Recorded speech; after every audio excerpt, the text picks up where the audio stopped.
My 26 female, fiance 26 male, sat me down yesterday and talked about how he feels like I don't contribute enough to the household, particularly financially. I was a bit caught off guard by this, but I was willing to hear him out since he wasn't wrong. He makes a lot more than I do, and we've always split bills accordingly, which ends up being about 80% on him. I asked what he wanted me to pay now, and he was adamant about it being 50-50. I asked if everything was okay with his job, or if he needed to take fewer hours, and he wouldn't answer me. I honestly wouldn't have gotten upset if there seemed like an actual reason behind it, but he just said he'd been thinking about it a lot, over and over, every time I asked what brought him to this conclusion, what was going on. Eventually he just said, "This is how it's going to be, take it or leave it." Those exact words, in response to literally everything I said. Full shutdown, no explanations. I told him that was fine. I'll take it, and then asked if he'd made a Zillow account or expected me to. He looked confused and asked why we would need a Zillow account. I explained there was no way I could afford half rent on our current place, so we'll probably have to move into a one-bedroom apartment. He got mad and asked why I didn't have savings.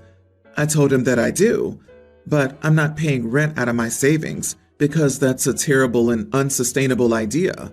I also began to go over our new food budget, our new entertainment budget, and that we'd probably have to sell the cars and get one less expensive one because I can't afford half of the payments on an Audi and a Land Rover. Then I explained that date nights would have to be reduced too, and we could still do like Buffalo Wild Wings, but I preferred Thursday nights because you get 2 orders of boneless wings for one.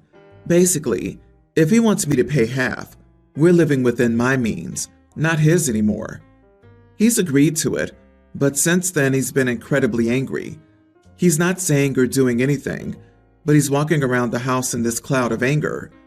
I sent him 6 Zillow listings, all of which he's called uninhabitable for various reasons, some of which I think were valid, others I disagree with.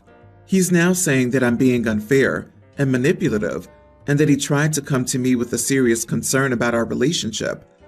I'm making it impossible for him to talk to me, and I'm bulldozing over him. Am I the idiot? Not the idiot. I really loved your style. He thought he had a gold digger, and you flipped the script pretty well. This was awesome. Next question though. You seem like such an intelligent and decent person. Why are you with such an ignorant and self-centered idiot? I'm wondering whether he's throwing this up so that OP breaks up with him. Then he can call her a gold digger, or he may have gotten himself a side piece he now needs to fund. Girl, he's calling you manipulative for trying to comply with his wishes without depleting your entire savings and running yourself into debt? You need to think long and hard about someone like this. It sounds like malicious compliance without the intent of being malicious. That's just an extra perk. And what she's doing or suggesting is completely logical. You don't live in the means of the highest earner. Everyone else would be drowning trying to keep up. Good for her. And on the plus side, he's kind of showing her who he is. I hope she gets to the bottom of why such a sudden change. Wait it out a bit. Maybe ask around your mutual friends if they know something, but be prepared to be kicked to the curb potentially. To me, it sounds like something happened with his job, and he's not able to tell you yet, for whatever reasons. I would try to have another calm chat about it with him, also showing him how much you'd be able to afford long term. Don't move forward with your plans of getting married until you both agree on your finances. I don't like how he issued an ultimatum without an explanation. I, 25 female, am having a conflict with my husband's sister, 36. She's getting married in 2 weeks, and her dress code is incredibly complicated to adhere to for me. It's black tie, long sleeves, and floor-length gowns. The conflict happens because I'm currently 34 weeks pregnant and overheat very quickly, and the wedding is entirely outside, in the middle of the day, in the southern USA, where it's incredibly hot. I cannot be in a long-sleeve floor-length gown in the heat for 8 hours. I've sent her a few dresses to try to compromise, which I'll link in the comments for further information, but she's completely adamant about exactly what she wants. I told her yesterday that I cannot attend her wedding if she doesn't budge even slightly on the dress code. I told her she had the right to have her wedding exactly how she wanted it, for it to be her perfect day, but I had the right to look out for my own health. She freaked out at me and told me I was being incredibly selfish, and that for once, it isn't about me and my darn baby, which she only said because she's jealous. I'm having the first grandchild, and she felt like she should have had a baby before me and my husband. Since then, my husband's side of the family have told me that I'm selfish and to just compromise one day to keep the peace. I don't think I need to compromise my health for her wedding. Am I the idiot in being unreasonable? Edit. Just to clear some stuff up, I suppose. This isn't for religious reasons. It's personal. She thinks the style is elegant. Also, I've told her, black tie isn't for a noon wedding in a field, which is where this wedding is. I made a joke about her having a third wedding. This is her second marriage. I'm not shaming her for having a second wedding, but she is very high maintenance. I had a Pinterest board for my wedding decorations as well.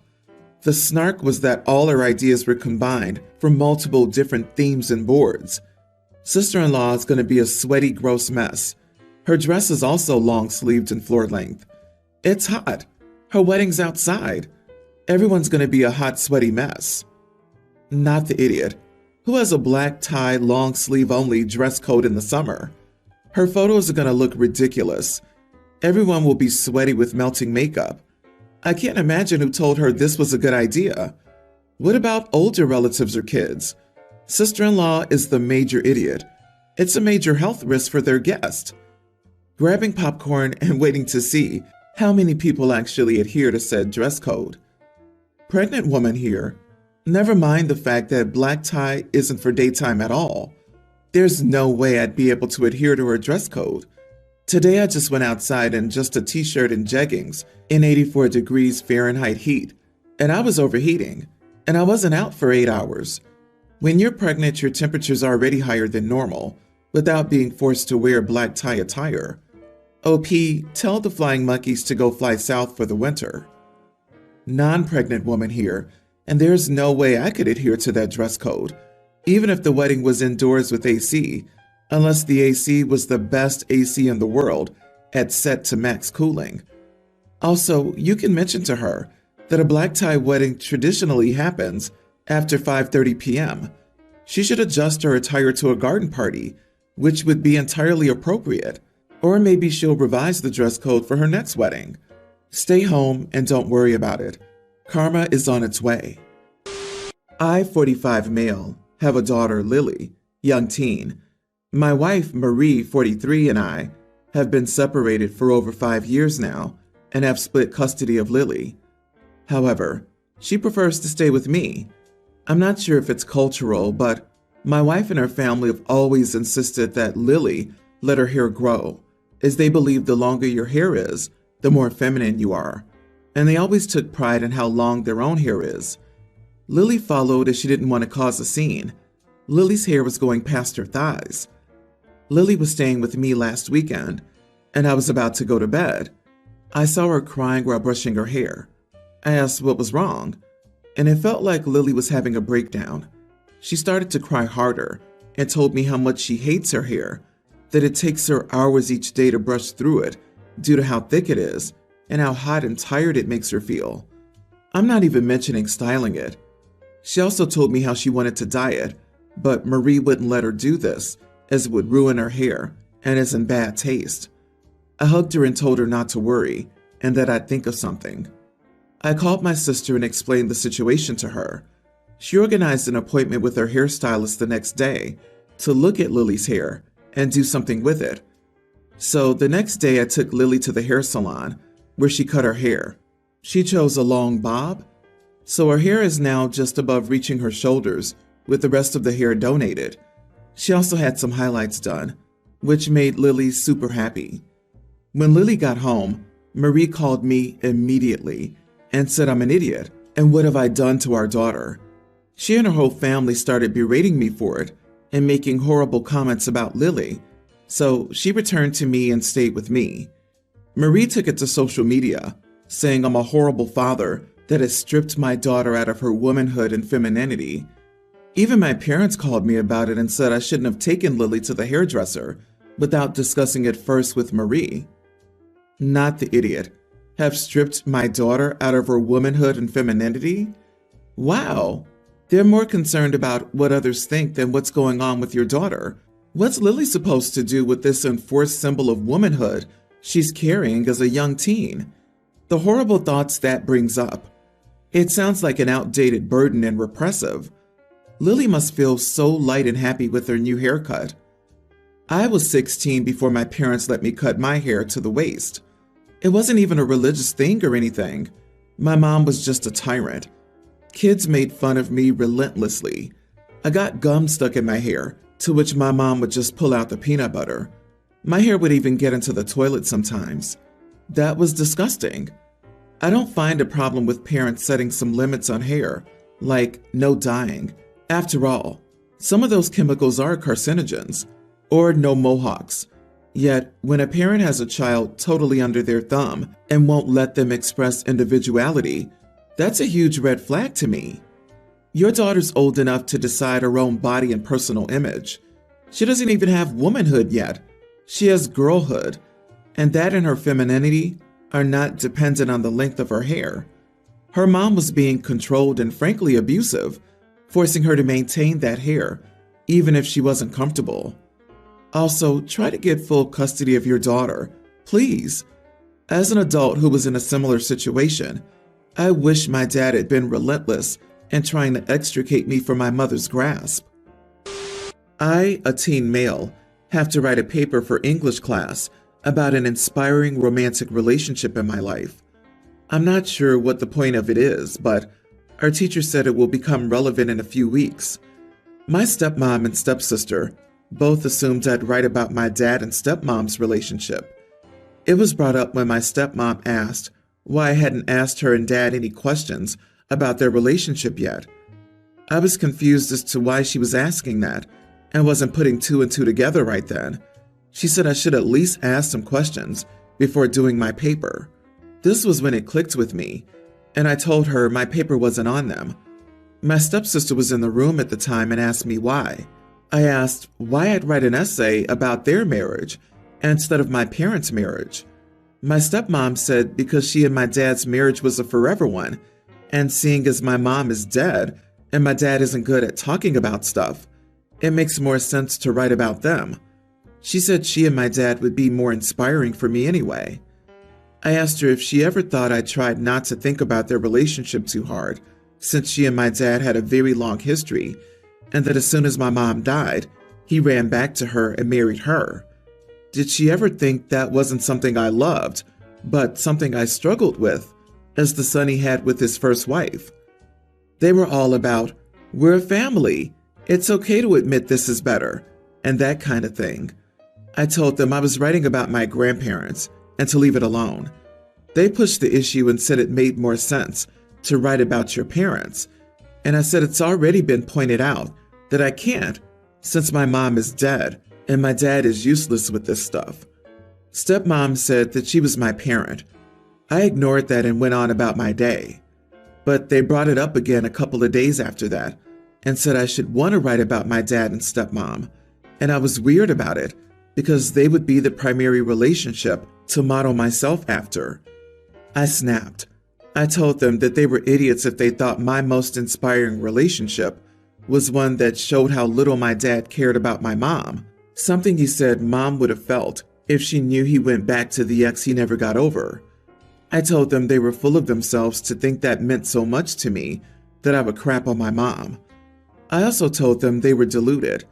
They're delusional to think that the woman who showed up at my mom's funeral to get my dad back would be the person I would find inspiring. They're angry that I said what I did to them, and I might be a jerk for it. Am I the idiot? Also, my stepsister's like 19 or 20. My dad and stepmom married when I was 9, 8-ish months after my mom died. Not the idiot. Personally, it feels incredibly idiotic for your stepmom to assume that she can replace your mom in your heart just because she isn't around anymore. I'm a mom and a stepmom, and I've always felt like there's a very fine boundary line I know shouldn't be crossed. She's crossing it, unfortunately. Anyone trying to force you to feel a certain way is an idiot. You should write about whoever you want. Stepmother is a one-note singer. Me, me, me, me, me, me, me, me, me. Dad knows who keeps his bed warm and acts accordingly. OP did nothing wrong. They kept picking at the scab until it hurt, and only then did he retaliate. Stepmom has a literal case of main character syndrome. Technically, OP can write about dad and stepmom. Inspiring doesn't have to mean the subjects themselves were great. It can be inspiring, as in they inspire you to be better people because they suck, and they've shown you how not to act. I'd totally be petty and write about them, but that would probably get OP grounded. So my male 25, girlfriend 24, Katie, and I have been next-door neighbors for about 1.5 years now, but we've only started dating in the last 4 or 5 months. A couple of days ago, our landlady, 59, visited me. That day, Katie had a day off and saw our landlady leaving my apartment. She joined in the conversation and asked what was wrong with my apartment. I guess she assumed I must have called the landlady because something broke. Well, my mom responded with, "Does she need a reason to visit her son?" Katie looked a bit shocked and left us alone. But that evening, she was more distant than usual, and when I asked what was wrong, she told me to explain why I had been lying to her for so long. I was confused. Then she explained to me that she was angry to find out my mother was also the building's landlady, and she wanted to know if I pay rent, what my mom's last name is. I told her I pay rent like everyone else, in fact more. I told her my only advantage was not having to pay a premium. I told her that my mom returned to her maiden name after the divorce. I also told her that she never asked directly where my mom works, and I never saw a reason to tell her. She's still distant. I'm unsure if it was such a big deal to hide this. You are the idiot. She has a right to know if she's dating the landlady's son. She may not have wanted to get involved with you had she known that. If the relationship ends badly, she may fear your mom would make her living situation uncomfortable, or she just may be uncomfortable with it, period. She should have been told because it does affect her. I find it odd that he calls her landlady from the get-go. It's odd that you never mentioned it, and your mom's reply was actually kinda rude. How was she supposed to know that your mom was visiting and not that something was wrong with your apartment? Girlfriend knew your mom as the landlady. She drew a logical conclusion based on the information she had. Right? I had to read it 5 times to understand it. At first I thought OP lived with his mom and that the landlady was his second mom. The way he switched from calling her the landlady with no context to saying, "my mom said," was just nonsensical. I think OP's the idiot for that alone. And if he twists things the same way with his girlfriend to try to conceal basic facts, which I suspect based on the story, then he didn't just tell her. He purposely tried to hide it, which makes him the idiot for that too. Yeah, imagine the things mom knows from the inspections and repairs. She would have seen his girlfriend's personal items, visitors, what she's like when she thinks she's just chilling at home, all of which can be awkward or embarrassing. It's not just the neighbor. It's the neighbor that's been in her home repeatedly and runs the place. I'd feel uncomfortable too. Now I know that when I start dating someone, I first ask whether their parents own the space I'm renting. Come on.